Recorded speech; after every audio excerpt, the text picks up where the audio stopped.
This meeting will be shared and available to you later. So let's share my screen. I was going to show you the questions that we're going to be talking about.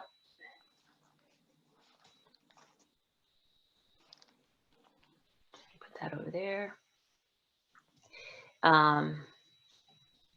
We did our poll. So the questions that we came up with here have to do with recruitment, intake, attendance, and assessment. And these questions are taken from our previous discussions in the last couple of meetings. And I just wanted to have you take a look at these first and see if anybody wants to add to the questions. If you have any other burning questions that you would like to talk about, we'd appreciate knowing. We can add them to the list. We'll try to get through as much as we can today, but we can also follow up outside this meeting. So for recruitment, have you recruited or are you recruiting new learners, and how are you doing this? Intake, how are you registering learners? What are you doing to assess new learners? Attendance, how are you tracking this? And assessment, how are you assessing learner gains and progress?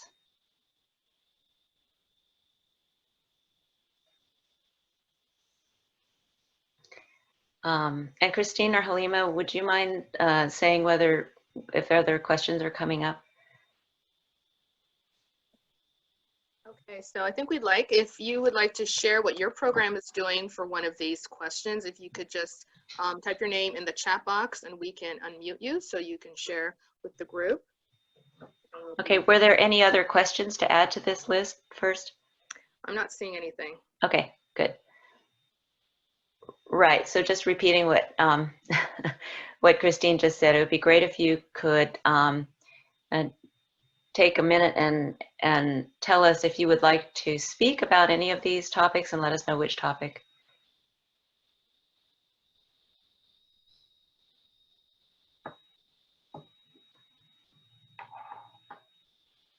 Some of what we know, some of you already are prepared to talk about some of these already, but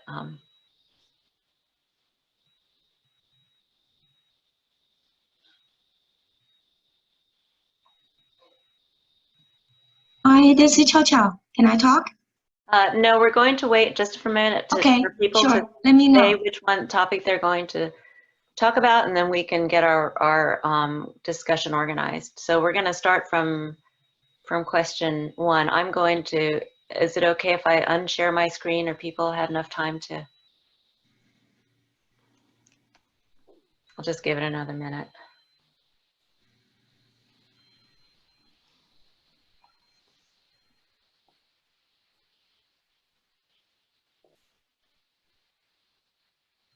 Okay.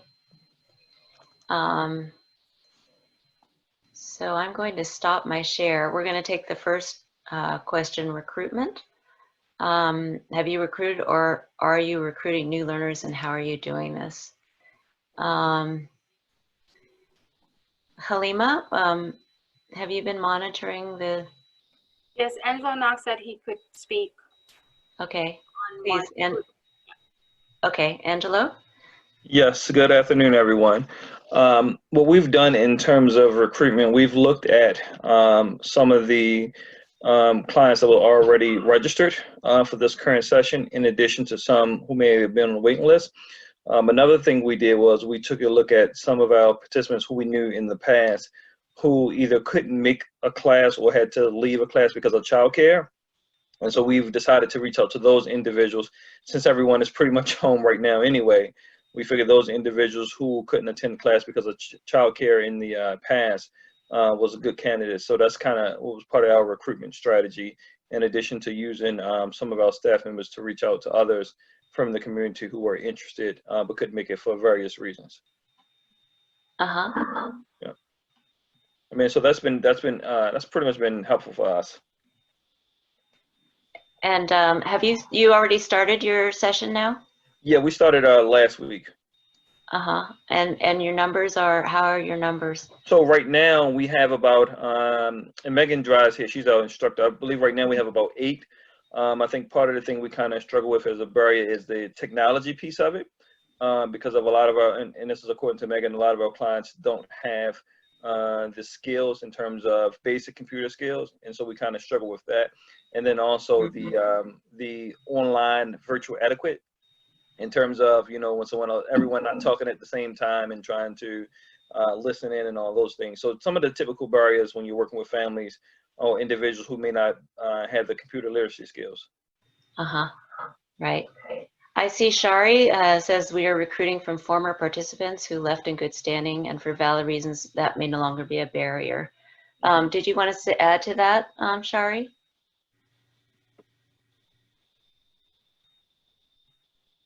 Okay. And then Ahu, would you like to say something about LCMC?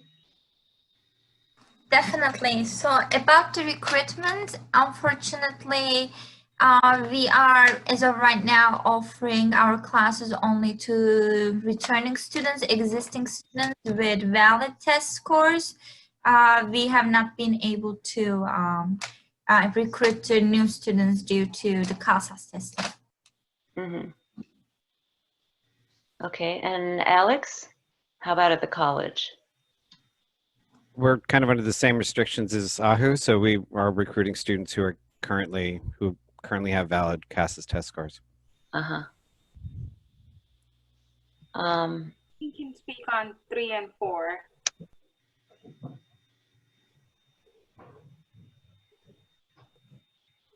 Whoops, wow. There's a bird just ran into my window in front of me. Sorry. I'm okay. How about at the Rockville Senior Center?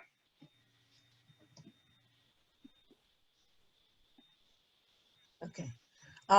We're doing most of our classes on Zoom, and we were able to recapture most of our students from last trimester rather. And the recruitment is, since we're doing Zoom, we're inviting people to join, just check out our classes, you know, if you hadn't registered before. So we think that might work, having friends join the class. We'll see how that happens, how that works out. Yeah, and we have heard of people join. I can't remember who told me this, but more than one person, that that learners will be joining classes because their friend is doing it online. Yeah, so, that's what we're hoping. Right, exactly. Okay, did anybody have any questions? I think I covered the people who had said they wanted to share about question 1. Pam Wilbur says, we do not meet in the summer and we're not recruiting new students, but teachers are contacting former students themselves to ask if they want to join. Okay, so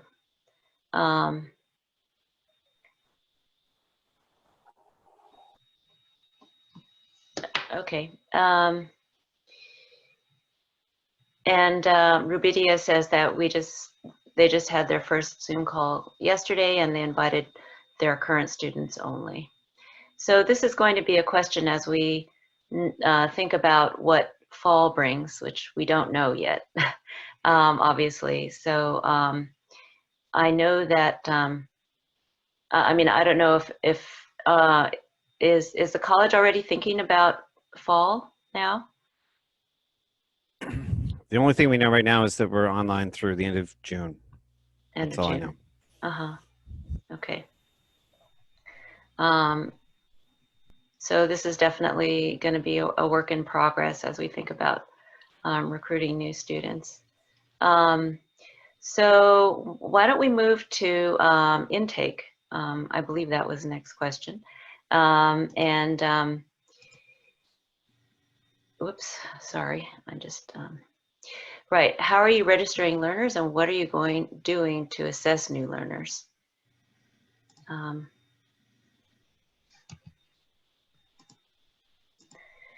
So I know that Shannon wanted to share something about how they registered their learners. And Rudy, did you want to do the slideshow on your end, or do you want me to pull it up on my computer? You can just share your screen. That would be fine. All right, let me see if I can do that. You guys seeing it? Yes. Aha, okay. So at CASA, we've been using for a while for a platform called formstack.com. That's the first website that you see listed up there. So for all of our first-time students, they have to come and register in person to do like the placement assessment and everything else that goes into a registration. For our returning I'm sorry, I'm not students, seeing anything. no. Is everybody else? I'm seeing it. I can see it. Yeah. Must be me then, sorry. If you're calling in from a cell phone, you can't see it. Might be. Yeah, and these websites that I'm talking about, I can also put them into the chat when I'm done, so you can kind of play around. Thank you. On your end. But yeah, so for our current students that are looking to register for the next session, we do online registration for them. And that's where FormStack comes in. It is it's a program that you would have to pay for. This is kind of like I put up here on the slide, the pricing screen that they've got. You can see across the options on the top, it says try it for free. So you might want to play around and see what works best for you. Honestly, I can't give great detail on, exactly what price we're using, like that would be good for ESOL program specifically, because this is like a CASA-wide program that we're using for our organization. So, a ton of different programs are using it, and that would definitely affect the type of package you choose to purchase. But then once you get in there, it is very easy. It's real user-friendly. You can set up whatever type of, kind of like a virtual document you want to send out to a person. We use it to create, this is the first page of our registration documents. Again, this would be for returning students. So we've already got a ton of information in the system already for them. You could build up the form however you want to add a lot more stuff. You could also, play around with what you're asking depending on what your grant requirements are or your organization's mission or so forth. We found with ours, you see like all those red asterisks. I definitely recommend putting those in there. That's like required stuff. So, if you have to have that stuff for whatever reason for your organization, make sure that you've got it set up so the students have to answer the information. Otherwise, it'll be a real headache going back after the fact to try to figure stuff out. So this is just like a link that we'll send out to students. Our teachers use remind.com to send information to the people in their classes. And so this would be, a link that they sent them through remind.com, but you could email it to somebody. You could, send it out on whatever format. It's just a simple link. Same one goes to everybody. So once they've done everything on this form, you see at the very bottom, they click next in red. And then that gets them to the payment page. Here they put in their credit card information to pay. So, if you have a program where there is a cost for enrollments, this is only going to work, if you've got students who have debit or credit card. We've got a good chunk of people who don't. And so they have kind of workarounds where maybe they'll give cash to their friend and then their friend uses their credit card, that type of thing. But if they're not able to find a way to do an electronic payments, then they would come to our in-person registration. So then that's another time for you know, kind of something to build into your ESOL classes, really, you know, financial literacy, digital literacy skills. And then again, you know, with, you see at the bottom for the total, the amount paid, you can set it up so that it's like, you know, whatever your enrollment amount is, that's the only thing that they can put in. You know, if we're charging 25, they can only put in 25. They can't try to do partial payment, or they can't accidentally do 250. You know, it's just a set amount, but they're manually inputting that set amount so that, you know, they're giving permission for that amount to come out. Then when they click for that payment, it actually goes through to another platform. This is the second of the two links I had on the first slide, which is authorized.net. And this is like a website you can go to collect payments from students. Again, it's something that we use not just for our ESOL program, but organizationally. So, you know, you'd want to play around with the different pricings to see which would be the best fit for you. If you see the note in the top of their pricing page, though, looks like, you know, if you wanted to give it a trial right now, you could do it for free potentially. And so that had to be something that, again, you know, I'm not clear on the details because I'm lucky I don't have to do it, but we have somebody in our IT department who on the back end, when we have those FormStack forms for the registration, they have synced up the authorized.net so that when they get to the payment point, you know, the payments go through authorized.net. This program is saying in general, you know, yeah, we use it for these online registrations, but you can also use it for a ton of stuff. Like if you had an in-person registration and you didn't have a credit card machine and you wanted to collect registration payments with a debit card, you could use this website as well to manually input the information from a credit card that a student handed you. There's one question from Jan, and can the form be customized for other languages? Yeah, so that form is completely made up by the organization that purchases, you know, like the account for FormStack. So you can put it in whatever language you wanted, I assume. You know, I don't know if the program would help you, you know, like give you like spell check and things like that, or, you know, you'd just be typing in, maybe if you wanted to check stuff like that, you know, copy and paste it off of a Word document. But yeah, all the stuff, it's nothing that's preset by FormStack. It's what you as an organization manually decide to input in there.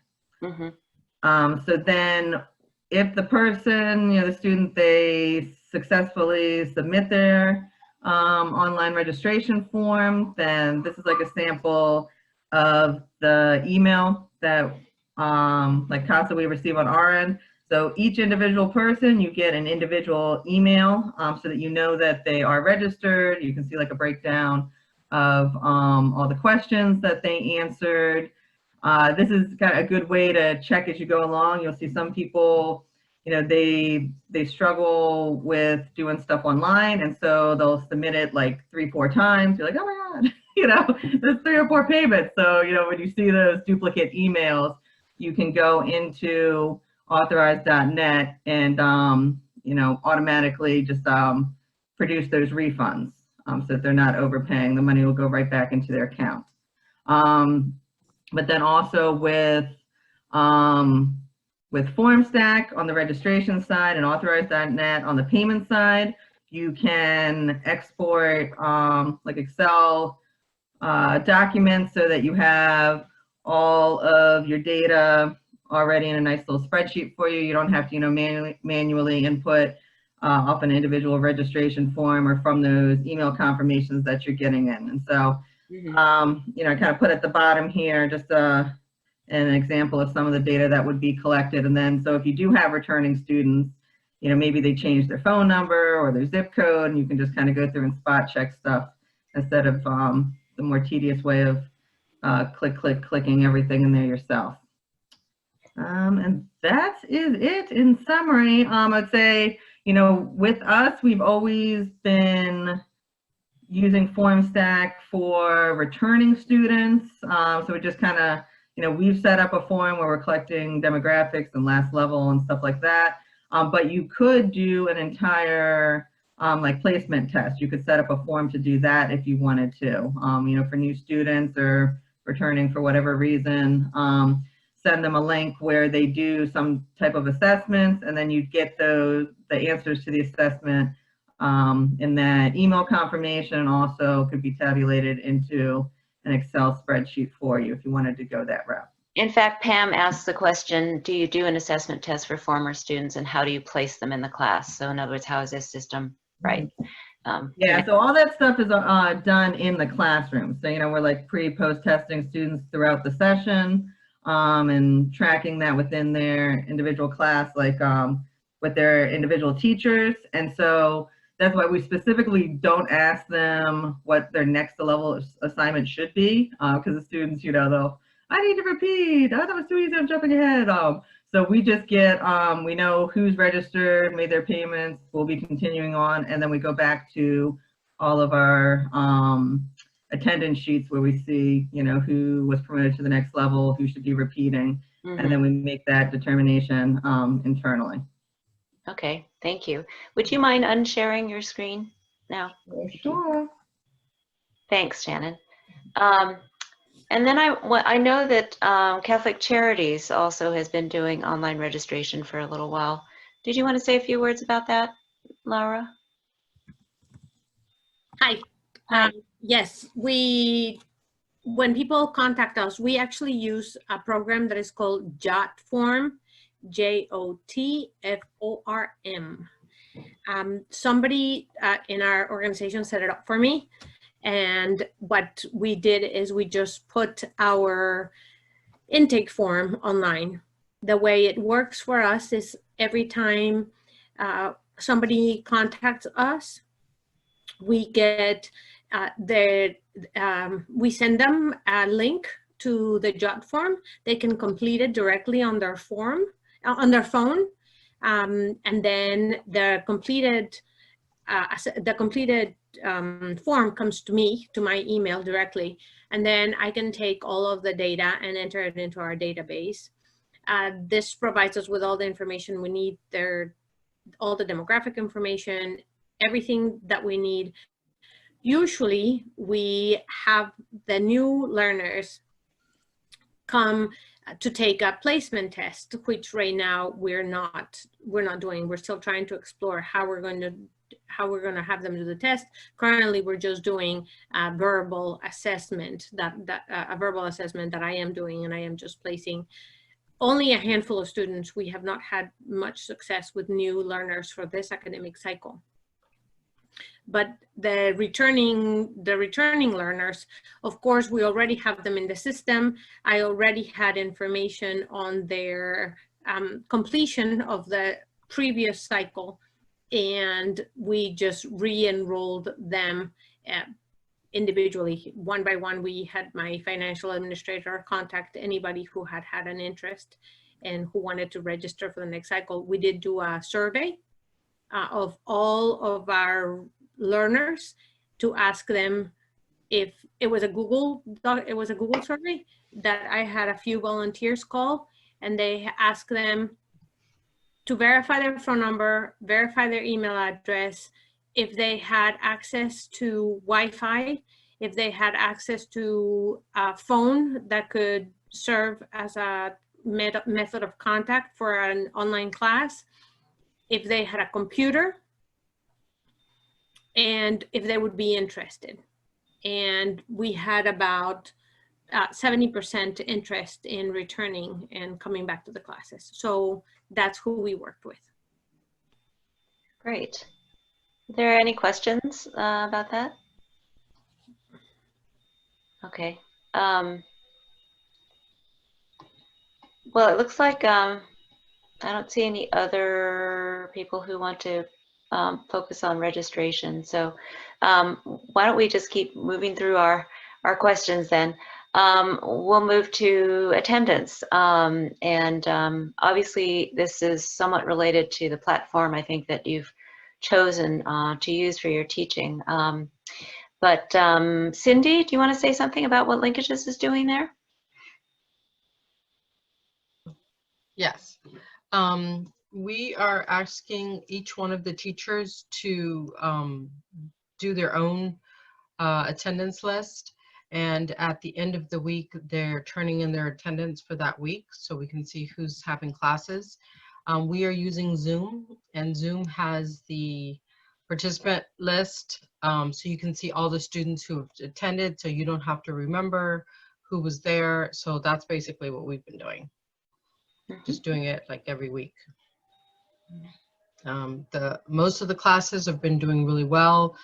There's 2 teachers that have been having students either not come at all or come late on a different time than the Zoom call. But for the most part, the rest of the teachers are doing their Zoom calls at the regular scheduled times, and the students are coming in and participating. Great. And Ahu, I know that you're using Google Meet. How have you been doing attendance?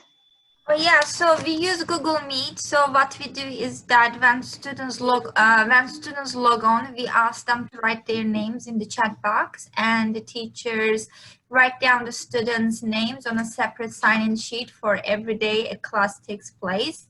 And we ask the teachers to kind of monitor how much the student was in the class.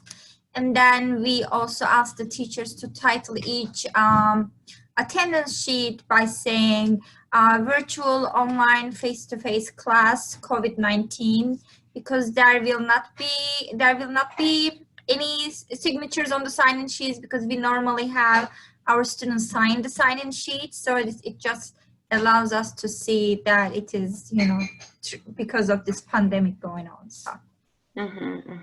Yeah. And we also have attendance on Google Sheets after teachers and write down students' names on each sign-in sheet.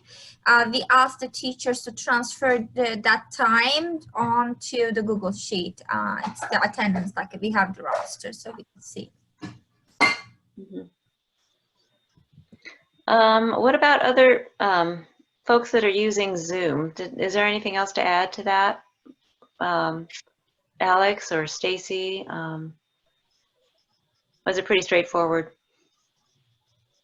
The teachers are taking attendance and giving me an update every couple weeks. This is Alex. So we also have students calling out their names when they come into Zoom or putting it into the chat. There is also a Zoom report that you can have them do in the usage report. It's kind of a weird thing. They'll tell you how many minutes each student was in the class, so we can kind of verify.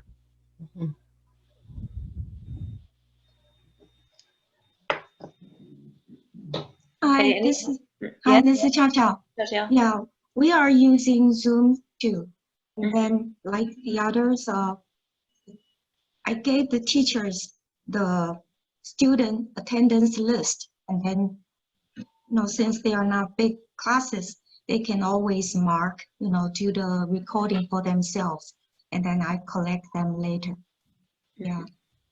But I have a question. I'm curious.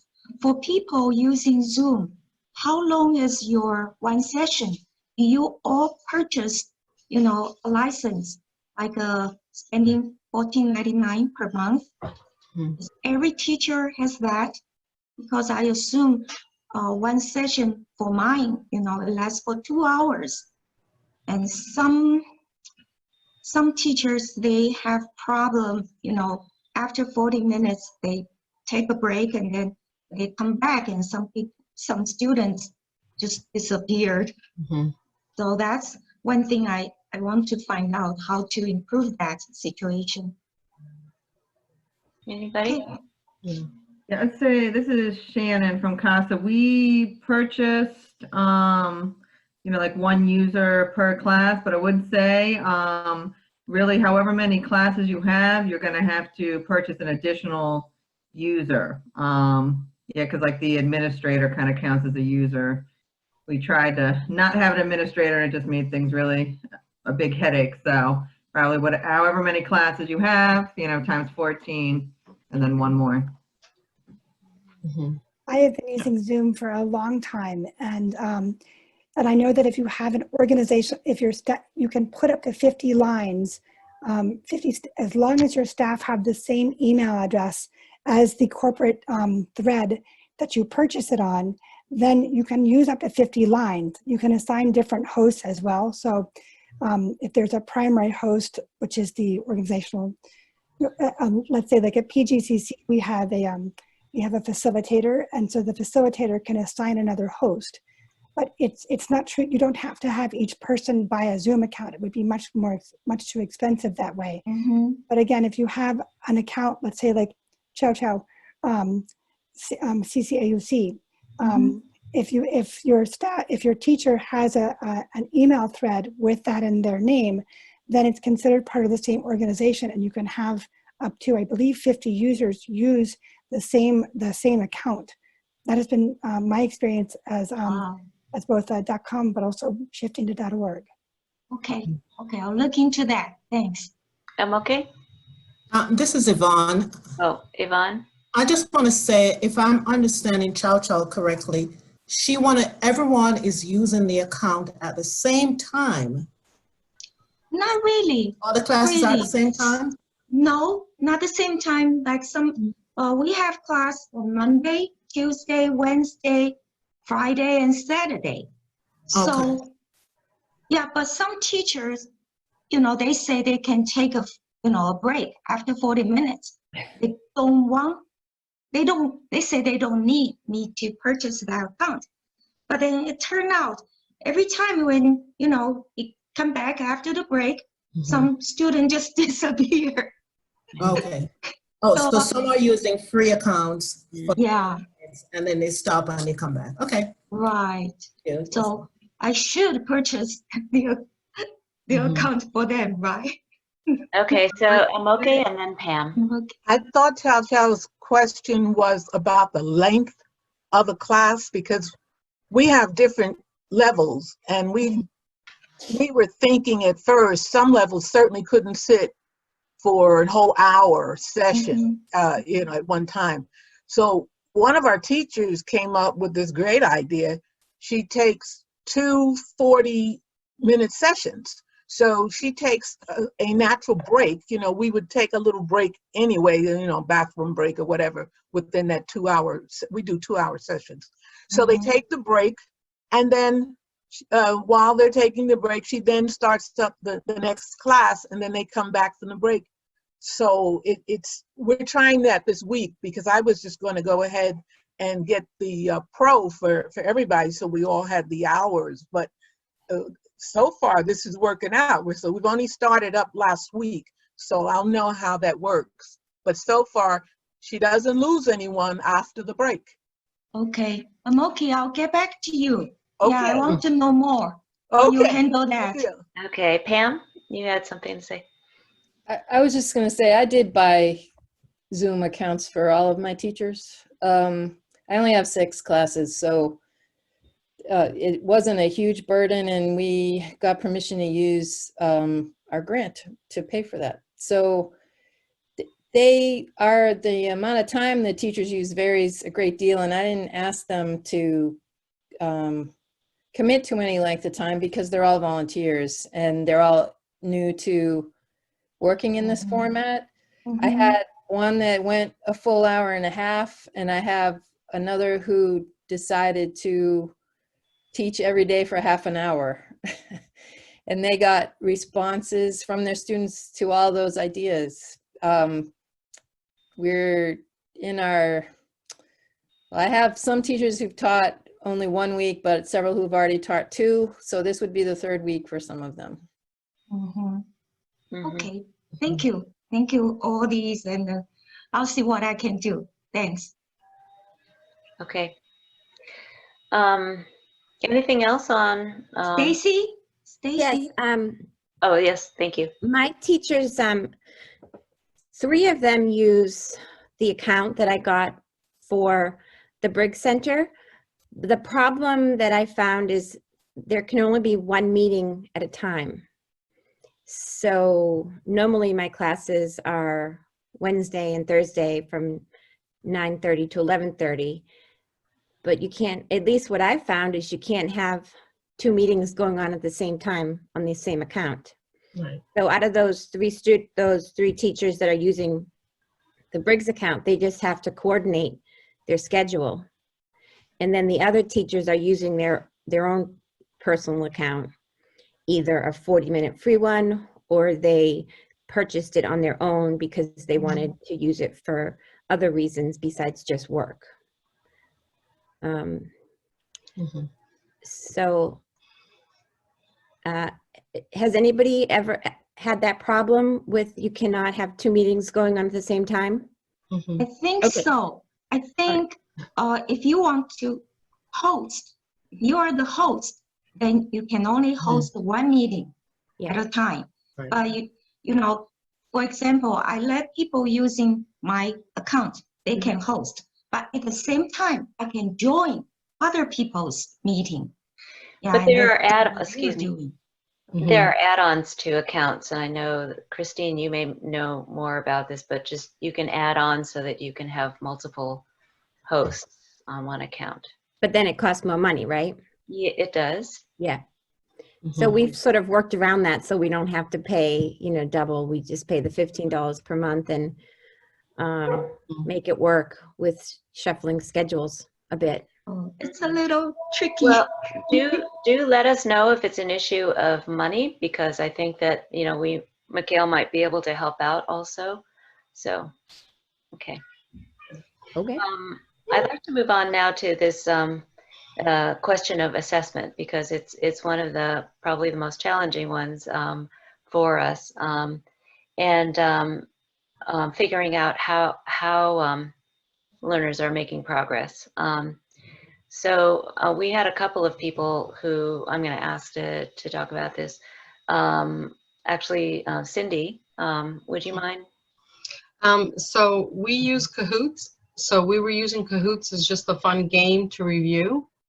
And then I discovered that Kahoots, you can use it as a test because it calculates how many right and wrong each person got and calculates their score. So now I translated all of the tests that we would normally give them into a Kahoot game. So we walk them through how to play Kahoots, just regularly. But at the end of each unit that we do, I give them the Kahoots game, which is a test, and then they all play it, and then I get their scores. So it's the same exact test that I would have given them on paper, but the questions are on Kahoots instead. So this is just an app that they can download onto their... No. So yes, it is an app you can download onto your phone for free and play Kahoots with the group on Zoom. So we do it in our Zoom meetings. When we do Zoom, so we have the regular meeting, and I usually do like a small review, and then we have the test when we're in the physical class. And so we do the same thing. We have a small review, and then I tell everyone to get out their Kahoots app, and then everyone logs on, and then we start everybody at the same time like we would a regular class. Sometimes there's a listening section. So we have the listening, and then we do the game, or we just go straight into the game, either way. But at the end, I get everyone's score, so I don't have to grade any test, but it gives me everyone's scores all at once. So my students really like it, and they actually say if we go back to school, they would prefer to do a Kahoots test versus a paper test, because it is kind of fast, and it's, it moves along quickly, and yeah, so they've actually, all of my students have said great that they like it. So that's what we've been using. Oh, that sounds good. Yeah. Okay. And Cecilia, are you, sorry to put you on the spot, but I know that you had mentioned in a previous meeting that you were still doing pre and post tests. How are you doing those? Yeah, we are, hello everybody. We are using, we had our quiz that we used to have that as a middle, place, middle test, to see how the students were doing. So right now we're using that as a pre and post test right now, as an emergency thing. So, and we try, the good thing here is like we learn two of our teachers did that online. They did it, they created a form and they did it online with the students.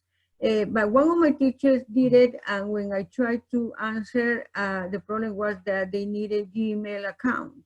And that was, I say, oh my God, okay, so we couldn't do that. But another teacher, she created the same thing, but she was able to give it to the students without Gmail account. So that is my thing. I need to learn how to do that, because, you know, in that case, we can put even, you know, whatever test we have online, it will be easier for the students and for the teachers to have. So right now, that's what we're using. Uh-huh. Okay, thank you. And I noticed in the chat, there are several questions about Kahoot or Kahoots. Cindy, if you wouldn't mind spelling it actually. In the, okay. Do you see those questions? And maybe we can have, there's a request here for a training session on Kahoot, so maybe we'll coordinate about that. Actually, can I just add? So Kahoots is normally, like, I don't know how much it is per month, but because of the COVID-19, they're giving teachers free Kahoots for the remainder of the school year. So I signed up for Kahoots for all of my teachers. So we all have free Kahoots. Everyone creates a Kahoot test or just a regular Kahoots game. But it's free if you call Kahoots and you say, I'm a teacher, I have a program, and you give them a list of your teacher's emails, then everyone gets free Kahoots.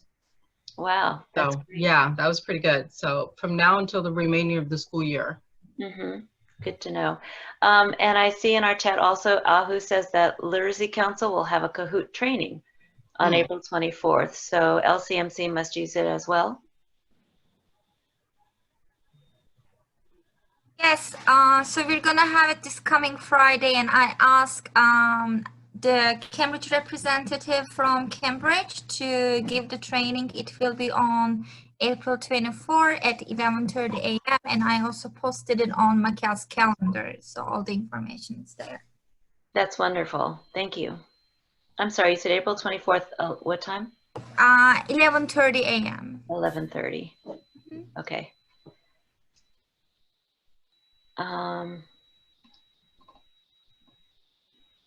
Great. And other methods people would like to talk about? I'd like to talk about A2 polls. Okay. So I'm pretty excited about it. My only connection to it is that it's interesting. I was actually preparing something to send over to Prince George's Community College, and I can screen share what has been drafted if that's okay. Okay. Cool. To make sure I don't pull up the wrong document and embarrass myself. It's called E2 polls. It's called E2 polls. Okay. And I'm not finding it as quickly as I. Oh, no worries. You can just describe. I got it right now. Okay. So it's called E2 polls, and there you go. And it can be used like a whiteboard. So it's like having a class. It's like having you're in the classroom, and you can actually just have someone go up to the board. It's entirely confidential. It can be where you can work with the developer, and the developer is RDE. They started out as a platform for working with HIV/AIDS. They do a multitude of different programs, but this is a polling software that is really, I think there's a huge value for the classroom. An institution could ask the developer to code it so you can identify the user. Right now, the real beauty of it is it allows production from the students in real time that is more than spoken production, but written production. So in the moment responses to a prompt by a teacher. There's no app to install. And I should also say I have no financial connection to this group at all. Students who are less comfortable answering a question, who are more introverted, can put their content in there. For the purpose of assessment though, so you get an access code. So you're emailed an access code and it's instantaneous, and then you can go in and then respond to the prompts. The beautiful thing for us as teachers is that you can collect the data and store it. You can have it, it's visible to all students if you want to sort of post it as a as a classroom tool. If it's a classroom tool where you want students to see how another person is responding, it can be used that way. But it can also be used through an individual assessment that's not tied to an individual's name. They're coded with encrypted data tied to their name, or you can identify the user. Like I said, you can do open-ended responses, or you can do closed-ended or selected response, true, false, ABC. And then it's really excellent. Like Kahoot, you can do a reporting feature where you can actually just aggregate the data, or you can look at it individually, and you can forward it. You don't have to grade it. It's an instantaneous response, so it saves time. I think it's a neat tool, and I'm starting to use it myself now. And we're looking at translating it into a number of different languages, and like as an example of some of the coolness about the developer is, like, I do a literacy approach that's sort of invented, but built off of phonics, but a literacy approach that's how do you call it? That's scaffolded, and so they can build that kind of stuff into it simply through request. And they're very committed to working with under-resourced populations. They grew out of the HIV/AIDS community, and I know that they'd be absolutely happy to do a demonstration. We're working to set one up now at PG. Okay, great. Thank you. Have you already put the URL in the chat in terms of how people might find out more about that? I haven't, but I'll do it now. It's E2polls. Thank you. And rde.org. Any questions, of course? Sorry. Thanks. For those who do use CASAS, Alex, do you want to give an update? Well, there's a there's a webinar about remote that they've been trying to figure out how to do remote testing. It looks like they finally have a solution. There's a webinar about it in 5 minutes, but I just got a text that said it's already locked out. So there will be a report eventually on, I logged in about 15 minutes ago, so I'm in, but I guess there'll be something about it coming up soon for those of folks who want to do CASAS and do it remotely. Okay. On their website. Thank you. Any other assessment tools that people would like to share?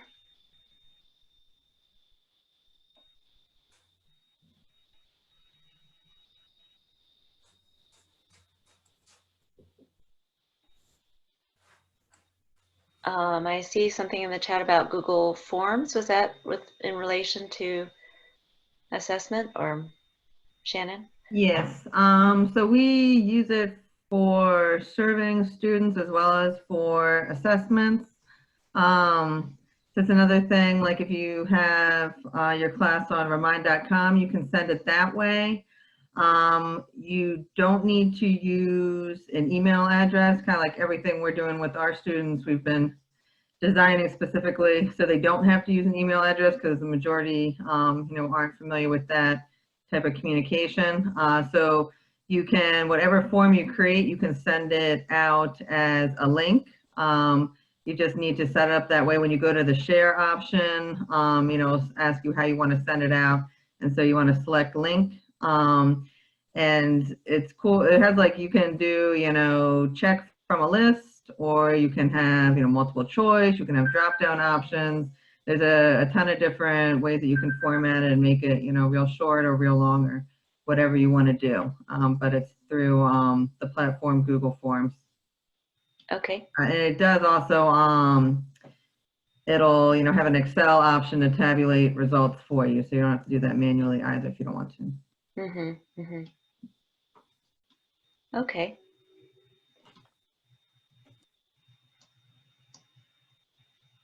Great. That was really useful to hear about all of these different ways that people are doing assessment. We are at 4 minutes to 2, and I think we were trying to keep this meeting at an hour. So if there are any other questions, you can just add them quickly in the box, but we will try to address some of them in our future newsletters or meetings.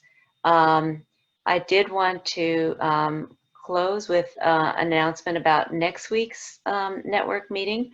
That'll be our final weekly one. And we will be actually focusing it on resources that are useful for learners. It's going to be, in other words, in the spirit of our normal network meetings. We're going to focus on what resources are available in the county it'll probably be like food assistance, housing, mental health, those kinds of things, so that program managers and instructors will have specific resources that they can give to learners that they know need these resources. And we know there are a lot of these websites and links out and around, but we thought it would be useful to have a panel of guest speakers, and so that all of you would be able to ask questions directly of them as well. And I'm very pleased to say that the head of Every Mind has already agreed to be on our panel. And we'll be probably having 2 other speakers. So hope you can make it next Wednesday, just at this same time and same place. Are there any other announcements that people would like to make? Shannon? Yeah, I just sent the link in the chat for some coronavirus specific ESOL resources that we've been working on. So we've been doing the enrollment for Zoom classes, but then we've also been having Facebook Live classes on our CASA homepage. And so, you can see them directly through Facebook. We've got one more on communicating your symptoms to healthcare providers. That'll go tomorrow at 3 o'clock. So if you have, people who you think would like to tune in, you can let them know. But that one and all the previous ones are on the website that I just sent. And we'll also be having some PDF sheets of coronavirus specific ESOL vocabulary going up soon as well. Great, thank you. Anybody else have anything they'd like to announce? Well, it was great seeing everybody, and thank you very much for attending. I think it's always useful to get together and hear what all of you are doing, each of you hearing each other's what they're doing. And as always, if you have any needs, training needs or anything, please let Christine, Halima, or myself know. And other than that, I hope you have a wonderful rest of your day, and take care. All right. Thank you. You too. Bye, everybody. Thank you.